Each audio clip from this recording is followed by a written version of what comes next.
ายสบายดีพี่น้อง FC เบิร์ดสุขุสุคนพี่น้องสมองสุบอน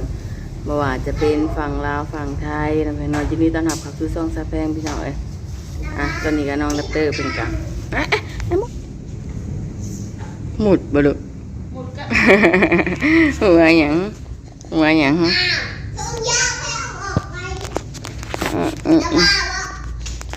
ยังลูกเดี๋ยวจีน่าจ้าไปย่างเดี๋ยวพี่น้องเอ้ยน้องดับเตอร์เป็นกำลังย่าง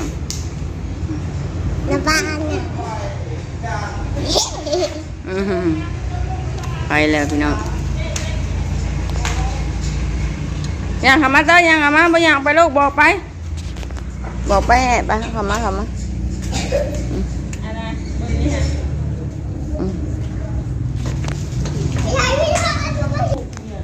ย่างลูกย่างย่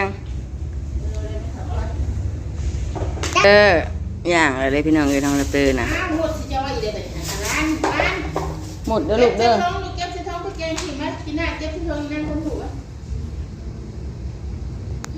ไปใส่ลูกผมยาวแล้ว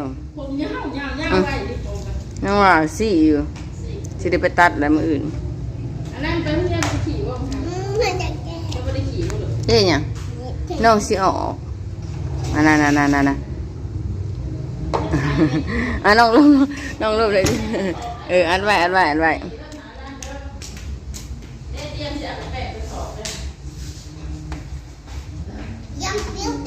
บึม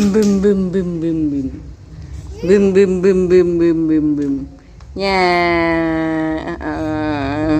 ย่างไปใส่บันไปย่างไปเข้าไอ้ร้านไปย่างไปจีน่าไป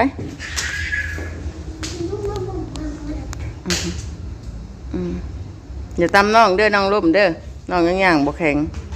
หักย่างได้หลายเติบไปเลยพี่น้องเอ้ย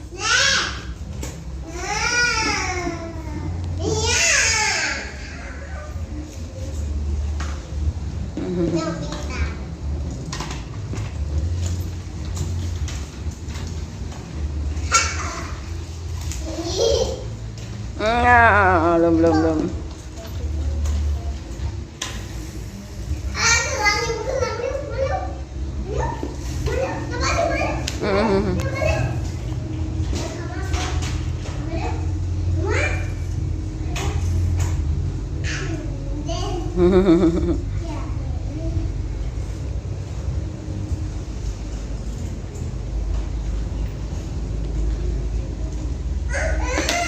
ย่างลูกย่าง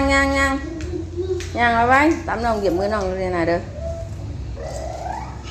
อย่าล้มลูกสิล้มบ่ล้มไปจีน่าขี่ไปน้องย่างน้ำก้น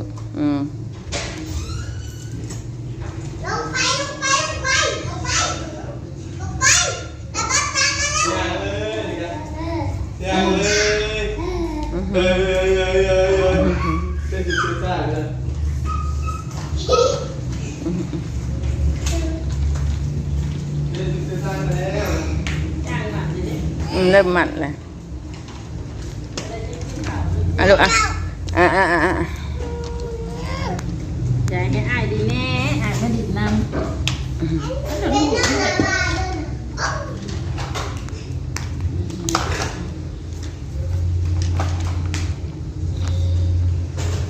โอ้ยหมดสิจ้องที่นั่น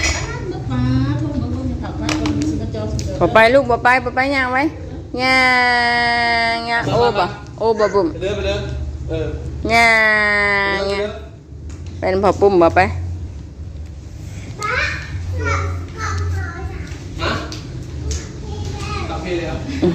เอียง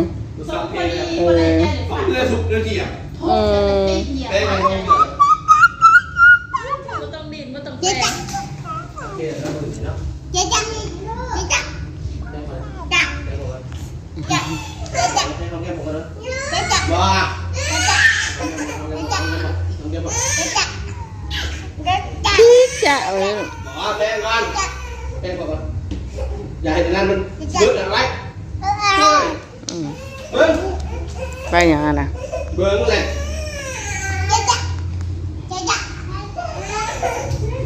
ย่างติลูกย่างติ ย่างไว้ลูกย่างไว้ นี่จะยากเลยวะ ลุก อืม ฮึบ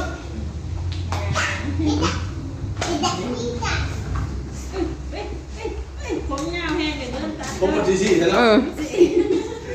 ก็บัดซี ผมบัดซีใช่ ถามมันบอกให้ไปตัดอยู่ แล้วเปิด เรียนหาอย่าตกเป็ดเลย หลีน้ำกันเด้อหลีน้ำกันเด้อญาติอ้ายแหละญาติน้อยอะบ่หอกอารันมันสิเบิดลูก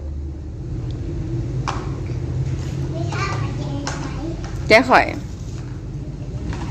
อย่าญาติอย่าญาติ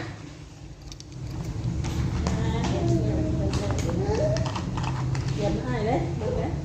แห้งอ้ายดิไม่หลุดหลุดเรียกว่า เหยียดนมลูกที่หน้ามันสิเปื้อนลูกไปสายมาแม่อืมไปใส่ลูก เอ้ยลูกเอ้ยดี ย่างไหมลูกอยากนอนเลยบ่ย่าง สบายดี สบายบ่ คนจะสื่อเป็นอย่างหลอก เมื่อยฮะที่แม่ กับเด็กลูกอีแดงแห้งค่ะทำย่ามเหมือนกัน แห้งเก่ง อีแดงเก่งลูกนะ หัวมันเงยหัวขึ้นโลด บอกแต่นั่นจะเห็นมือขึ้น จับสิลูกเองจับสิลูกเอ จะ ง ถอดเด้อไม่เสมามึงไม่พอไปตีนะบอกพอมันไม่เข็นเสือนะ ลิ้นหลุดบ่ลูกนู่นนะไหมนู่นไป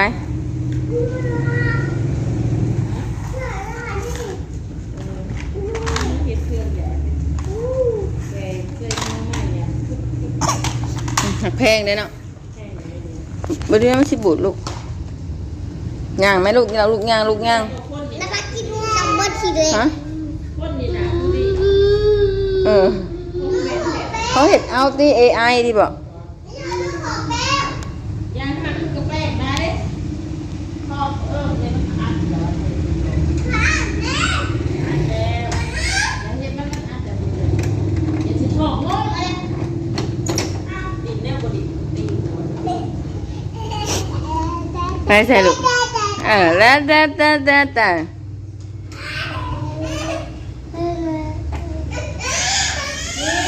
ปนอกนี่จี้ แ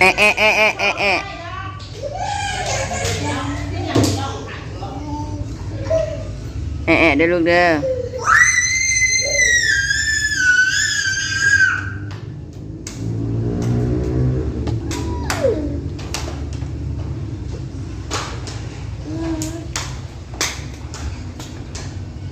นี่คนนางเครื่องดูแบบนี้นะใครเป็นสีแต่เป็นคนง่ายค่ะ ย่างหลอดเลยพ่อ วันนี้อัน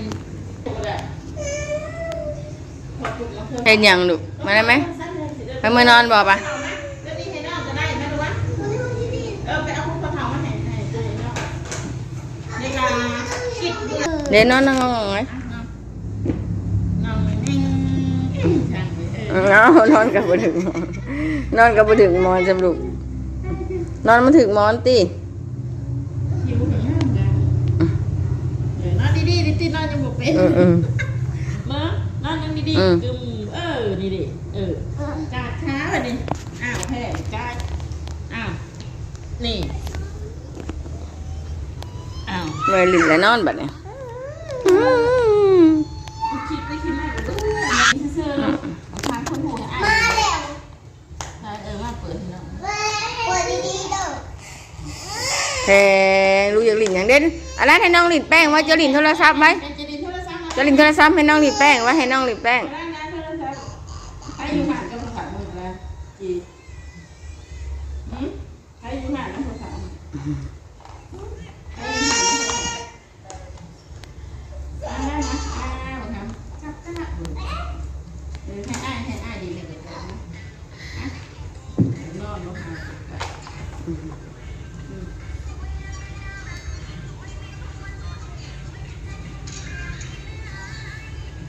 ลูกแอะแอะแอะแอะแอะแอะ กินเป็นเด็ดลงเรื่อยๆเลยบริกินหมูเห็น บอกกับไผ่ลูกจะบอกกับไผ่บอกกับไผ่ ก็เขาสาวสปอร์ต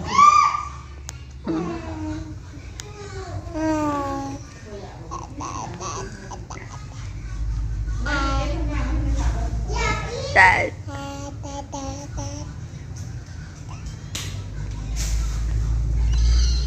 แขวจีเล็มเอเดิน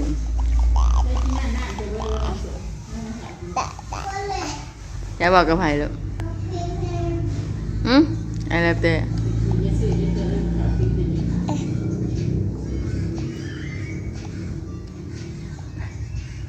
ตา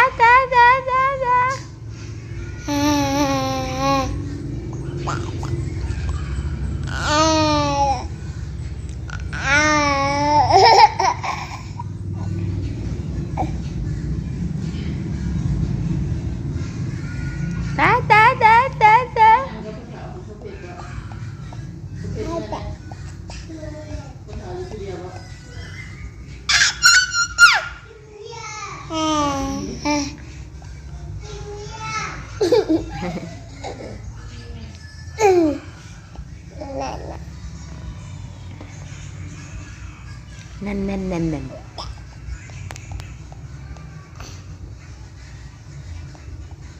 ยงลูกยงเลยลูกเลยยงได้แล้วเตะยงกินลูกเลยยงเลยฮะอย่างไว้ย่างเงี้ยยงเลยลูกยงเลย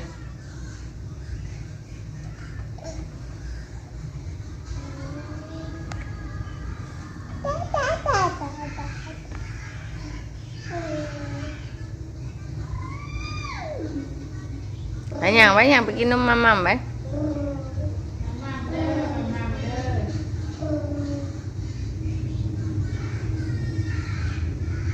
เดินไปกินมั่มไปลูกไป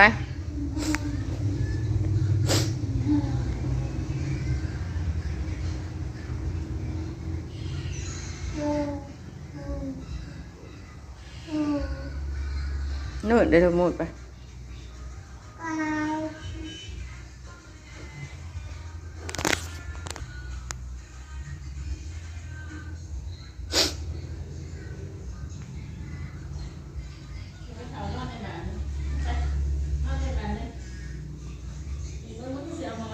ออกมานะลูกไปเ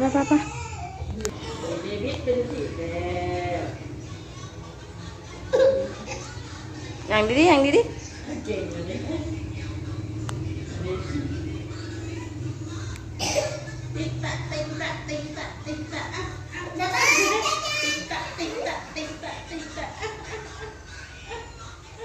มาลิ่นพลอยลูกเพื่อนยอมก่อนฝึกฟื้นตัวเองก่อนนะลูกเนาะยังพอท่านอยากได้น้องนะลูกเนาะเตะเนาะมาเตะ มือจับนี่ดินี่ เตะ จับนี่ แล้วเตะ เห็นขนาดนี้ดิไปเดี๋ยว เอาบ่น้องลูกมือจับหนาดูเลย แอะ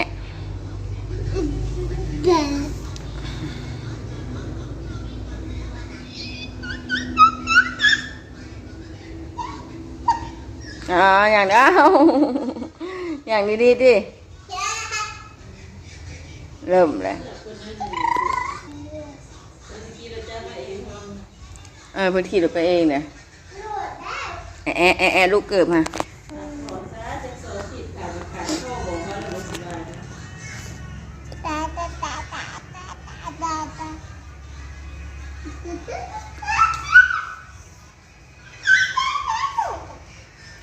ตอนนี้น้องดับเตอร์กำลังย่า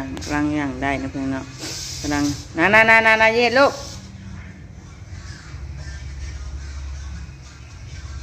แสดงกับสิริคอปิดคลิปแล้วพี่น้องผมมีอย่างไรอัปเดตน้องดับเตอร์ เดี๋ยวนี้กำลังเฮียนย่างพี่น้องกำลังย่างได้สุดท้ายนี้ก็ขอมุกขอบใจนำผลพี่น้อง FC คือเก่านี่เนาะที่เข้ามากดไลค์กดแชร์ครับชมคลิปสะเพกับน้องรับเตอร์โดยที่บอกขามโฆษณาพี่น้องถามว่าเหตุผิดพลาดประการใดบ่ยังบ่ถึกบ่ต้องเห็นยังบ่จุดบ่งามในคลิปนี้ก็ขอโทษขออภัยพี่น้องถ่ายคลิปนี้ไว้พรไว้ซ้ายให้พ่อแม่พี่น้อง FC จงมีสุขภาพแข็งแรงความเจ็บจะได้ความขายยังมีสำหรับคลิปนี้ขอกราบสบายดีเก่งเลยพี่น้องกู